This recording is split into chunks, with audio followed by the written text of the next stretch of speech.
بسم اللہ الرحمن الرحیم۔ السلام علیکم دوستو، دنیا بھر کی خبروں میں آج آپ سنیں گے، لیکن اس سے پہلے اگر ہو سکے تو لائک اور سبسکرائب کا بٹن ضرور دبا لیں، شکریہ۔ روسی جوہری حملے سے جاپان جیسی تباہی ہو سکتی ہے، مری کی رپورٹ۔ ایران کا احتجاج کدھر جا رہا ہے، سپریم لیڈر کے خلاف نعرے بازی۔ ایران میں ہنگاموں سے اسرائیل پھٹ پڑا۔ بدقسمتی ہے، نہ نظام نے اور نہ ہی انصاف کے محافظوں نے اسحاق ڈار کا راستہ روکا، عمران خان۔ پاکستان اور انڈیا کو پارٹنرز کی نظر سے دیکھتے ہیں، امریکہ۔ تو آئیے چلتے ہیں اب خبروں کی تفصیل کی جانب۔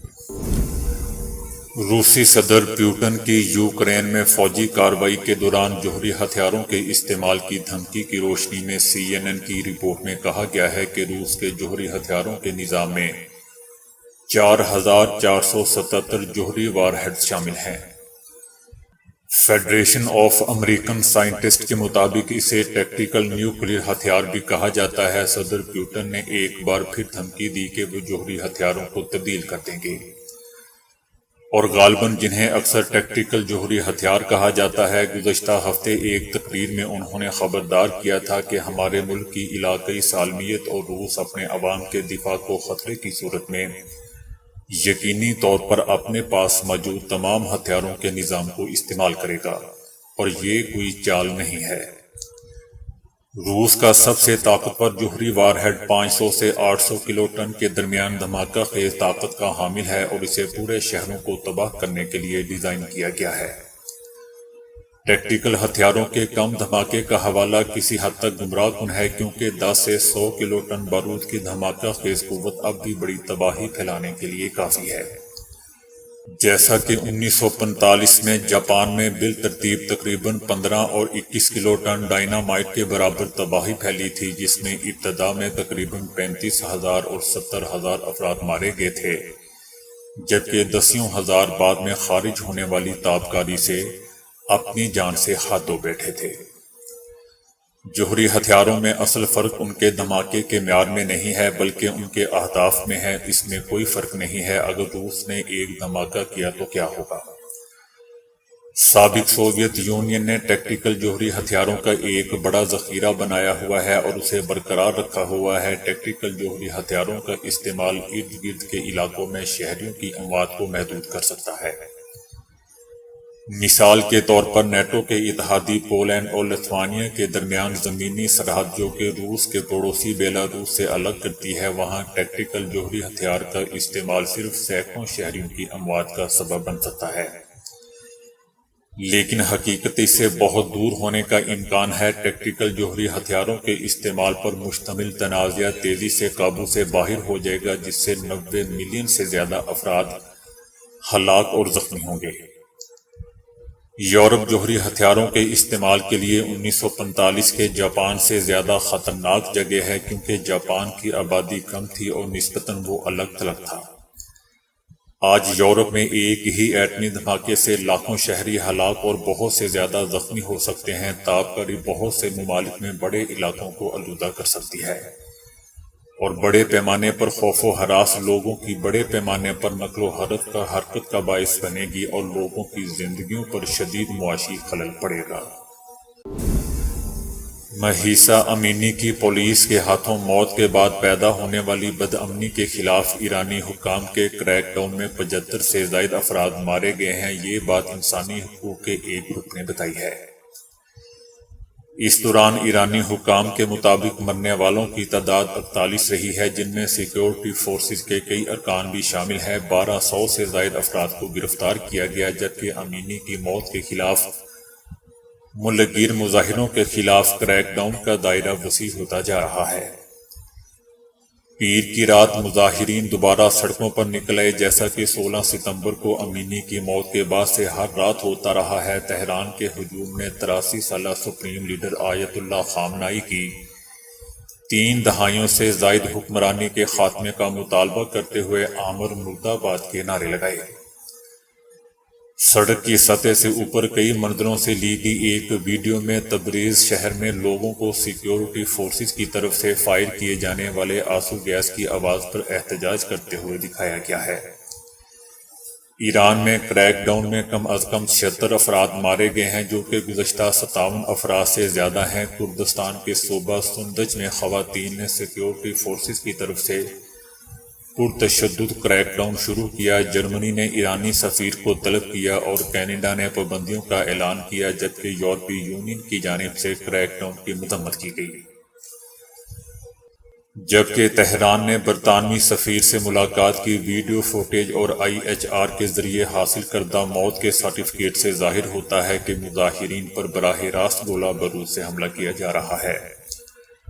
پولیس نے سڑکوں پر ہونے والی لڑائیوں میں مظاہرین کو ڈنڈوں سے مارا اور طلبہ نے سپریم لیڈر اور آیت اللہ روح خامنئی کی بڑی تصاویر کو پھاڑ دیا۔ سیکیورٹی فورسز نے قریب سے ان پر ربڑ کی گولیاں چلائیں، ان کے چہرے، گردن اور سینوں میں ماری۔ مظاہرین نے بھی پتھراؤ کیا، پولیس کی گاڑیوں کو نذر آتش کیا اور عوامی عمارتوں کو نذر آتش کیا۔ شمالی مازندران صوبے میں تقریباً 450 افراد کو گرفتار کیا گیا ہے۔ گرفتار ہونے والوں میں 20 صحافی بھی شامل ہیں۔ تہران پولیس کو 24 گھنٹے تعینات کیا گیا ہے اور بہت سے ابھی تک سوئے بھی نہیں ہیں۔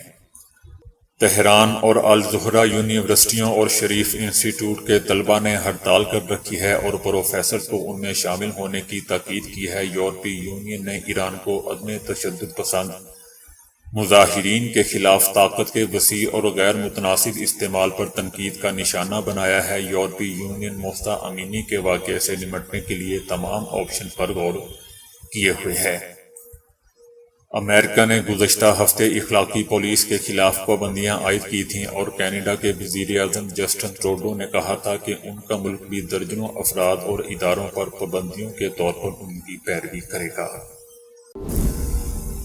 الجزیرہ قطر کے معروف اینکر پرسن جمال ریان کی جانب سے ایرانی ہنگاموں کے بارے میں سامنے آنے والے انکشاف پر غاصب صہیونی اسرائیل نے شدید غصے کا اظہار کیا ہے۔ اسرائیلی وزارت خارجہ نے کہا تھا کہ ایک جوان ایرانی خاتون کو سر کے بال دکھانے کے باعث ایرانی حکومت کی جانب سے مار ڈالا گیا۔ اسرائیلی وزارت خارجہ نے مزید لکھا کہ اس پر ہزاروں ایرانیوں نے اپنے بنیادی حق کی خاطر مظاہرہ کیا، جنہیں مذہبی پولیس کی جانب سے تشدد کا نشانہ بنایا گیا۔ تاہم الجزیرہ کے اس خبر نگار ہنگاموں کے حوالے سے کہا کہ اس کا اسرائیل ہی ذمہ دار ہے۔ جمال ریان نے صہیونی وزارت خارجہ کے اس دعوے کا جواب دیتے ہوئے کہا کہ مقتولہ شیریں ابو عاقلہ کے ساتھ ہمدردی کا اظہار نہ کرنے والی غاصب صہیونی اسرائیل کی وزارت خارجہ نے مجھ پر حملہ کر دیا۔ یہ امر ایران میں وقوع پذیر ہونے والے مظاہروں کے جعلی ہونے کے مفروضے اور اس بات پر تاکید کرتا ہے کہ اسرائیل نے ہی ان ہنگاموں کو بھڑکایا ہے۔ اگر اسرائیلی وزارت خارجہ ایرانی شہری کے مبینہ اپنی ہمدردی کے اظہار میں حقیقی طور پر سچا ہے تو وہ ہماری کولیگ شیریں ابو عاقلہ کو مارنے کا بھی اعتراف کرے، اور یہ وہ اعتراف پتہ نہیں کب کرے گا۔ جمال ریان نے مہسا امینی اور ابو عاقلہ کی تصاویر منسلک کرتے ہوئے لکھا کہ غاصب صہیونی اسرائیل کی میڈیا مشین اور عرب ممالک میں موجود اس کے خفیہ ہاتھوں نے ایران میں ایک خاتون کی موت پر پوری دنیا کو الٹ پلٹ کر کے رکھ دیا ہے، جبکہ وہ فلسطین میں صہیونی فوجیوں کے ہاتھوں شہید ہونے والی دوسری خاتون کو بھول گئے ہیں۔ دوستو، یاد رہے کہ اسرائیل نے چند روز پہلے ہی ایران میں جاری ہنگاموں کی حکومتی طور پر حمایت کی تھی اور اعلان کرتے ہوئے کہا تھا کہ ہم دینی علماء کی سخت حکومت کے خلاف دلیرانہ ایرانی عوام کے مظاہروں کا قریب سے جائزہ لے رہے ہیں۔ عمران خان نے کہا ہے کہ بدقسمتی سے نہ نظام انصاف نہ محافظوں نے اسحاق ڈار کا راستہ روکا۔ ملک کا خزانہ مفرور ملزم اسحاق ڈارے کے حوالے کر دیا گیا، بلے کو دودھ کی رکھوالی پر بٹھا دیا گیا۔ انہوں نے کہا کہ بدقسمتی سے نہ ہمارا نظام انصاف اس کو روک سکا، نہ جو ملک کے محافظ بنتے ہیں انہوں نے اس کا راستہ روکا، لیکن انشاءاللہ آپ کا بھائی عمران خان اس کا راستہ روکے گا۔ انہوں نے مزید کہا کہ مولوی ڈیزل اسلام کو بیچتا ہے، کرسی کے بدلے ان سے اپنی مرضی کا فتویٰ لیا جا سکتا ہے۔ اسے دیکھ کر لوگ اسلام سے دور ہو جاتے ہیں۔ اس کے ضمیر کی قیمت ڈیزل کا ایک پرمٹ ہے۔ 2 مافیا خاندانوں نے پاکستان کو تباہ کر دیا۔ دوسری طرف اسحاق ڈار نے بطور سینیٹر حلف اٹھا لیا ہے۔ اس موقع پر اپوزیشن نے چور چور کے نعرے لگائے اور احتجاج بھی کیا۔ اسحاق ڈار اجلاس میں شرکت کے لیے وفاقی وزراء رانا ثناء اللہ، خواجہ سعد رفیق اور اعظم نذیر تارڑ کے ہمراہ وزراء کے نذیر تارڑ کے چیمبر میں پہنچے، جہاں ان کا گرم جوشی کے ساتھ استقبال کیا گیا اور گلے میں پھولوں کا ہار بھی پہنایا گیا، جبکہ دوسری طرف چور چور پکار کر اس کا استقبال کیا گیا۔ Opposition leader doctor Shahzad Waseem نے کہا کہ یہ جو سسٹم چل رہا ہے یہ شخصیات کو تحفظ دے رہا ہے۔ یہ سسٹم ایک خاندان کا بنتا جا رہا ہے۔ ابھی تک انہوں نے عدالت کے آگے سرنڈر نہیں کیا، یہ سیدھا یہاں آگے ہیں۔ سینٹ میں سینٹ کا کوئی عزت اور احترام ہے یا نہیں؟ امریکی وزیر خارجہ اینٹونی بلنکن نے پاکستان اور انڈین وزرائے خارجہ سے ملاقاتوں کے بعد کہا ہے کہ ہم دونوں ملکوں کو پارٹنرز کی نظر سے دیکھتے ہیں اور دونوں اپنی اپنی جگہ اہم ہیں۔ تاہم اتنا بتاتا ہوں کہ افغانستان اور طالبان کے معاملے پر صرف پاکستان ہی نہیں بلکہ دوسری حکومتوں کے بھی وقت کے ساتھ سوچ میں تبدیلی سامنے آئی ہے۔ انہوں نے بتایا کہ کابل میں طالبان کے کنٹرول سنبھالنے کے بعد پاکستان میں جو حکومت آئی ہے اس سے بات کر رہے ہیں اور اس کی ایک سے زائد وجوہات ہیں۔ اگر افغانستان میں بدامنی ہوتی ہے اور تشدد پھیلتا ہے تو یہ پاکستان کے مفاد میں ہوگا اور نہ ہی ہمارے۔ اسی طرح امریکہ پاکستان میں سیلاب سے ہونے والی تباہی پر بھی توجہ مرکوز کر رہا ہے اور ہم نے لاکھوں ڈالر کی امداد پاکستان بھیجی ہے۔ ہم دونوں ممالک کے ساتھ تعلقات کو اس نظر سے نہیں دیکھتے جس نظر سے یہ لوگ آپس میں ایک دوسرے کو دیکھتے ہیں۔ یہ دونوں ہمارے مختلف پہلوؤں میں شراکت دار ہیں۔ ہم دونوں کو پارٹنرز کے طور پر ہی دیکھتے ہیں کیونکہ صرف مفادات ہی نہیں ہماری کئی ایک دوسرے کے معاملات بھی ملتے جلتے ہیں۔ انہوں نے انڈیا کے ساتھ تعلق کے بارے میں کہا کہ ان کے ساتھ رشتہ اپنی جگہ ہے اور پاکستان کے ساتھ اپنی جگہ۔ ہم چاہتے ہیں کہ دونوں پڑوسیوں کے درمیان مستحکم تعلقات کے لیے جو کچھ کر سکتے ہیں وہ کریں۔ لڑکوں کا ویڈیو گیمز کھیلنا ان کے لیے نقصان دہ سمجھا جاتا ہے اور عام خیال ہے کہ یہ ان کی ذہنی جسمانی صحت کے لیے مضر ہے، تاہم اب ایک نئی تحقیق کے رزلٹ اس سے کافی مختلف ہیں۔ حال ہی میں برطانیہ میں ہونے والی ایک تحقیق سے علم ہوا ہے کہ 11 سال کی عمر میں ویڈیو گیمز کھیلنے کے عادی لڑکوں میں آنے والے برسوں میں ڈپریشن کا خطرہ کم ہوتا ہے۔ لندن کالج یونیورسٹی کی اس تحقیق میں یہ بھی کہا گیا کہ جو لڑکیاں اپنا زیادہ وقت سوشل میڈیا پر گزارتی ہیں ان میں ڈپریشن کی علامات کا امکان زیادہ ہوتا ہے۔ دونوں کو اکٹھا کیا جائے تو رزلٹ سے علم ہوتا ہے کہ اسکرین کے سامنے مختلف انداز سے گزارے جانے والا وقت کسی طرح بچوں کی ذہنی صحت پر مثبت یا منفی انداز سے اثرات مرتب کر سکتا ہے۔ تحقیق میں شامل ماہرین کے مطابق اسکرینوں سے ہمیں مختلف اقسام کی سرگرمیوں کا حصہ بننے کا موقع ملتا ہے۔ انہوں نے کہا کہ اگرچہ ہم یہ تصدیق نہیں کر سکتے کہ گیمز کھیلنے سے ذہنی صحت بہتر ہوتی ہے یا نہیں، تاہم رزلٹ سے یہ اشارہ ملتا ہے کہ یہ اتنی نقصان دہ عادت نہیں بلکہ اس کے کچھ فائدے بھی ہیں۔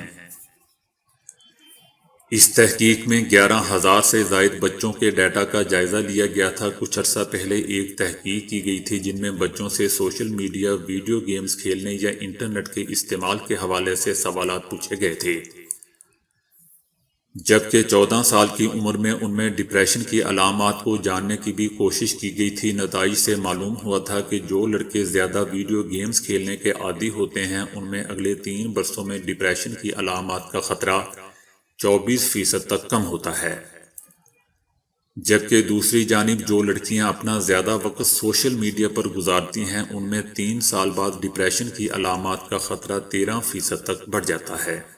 تو دوستو ابھی کے لیے اتنا ہی۔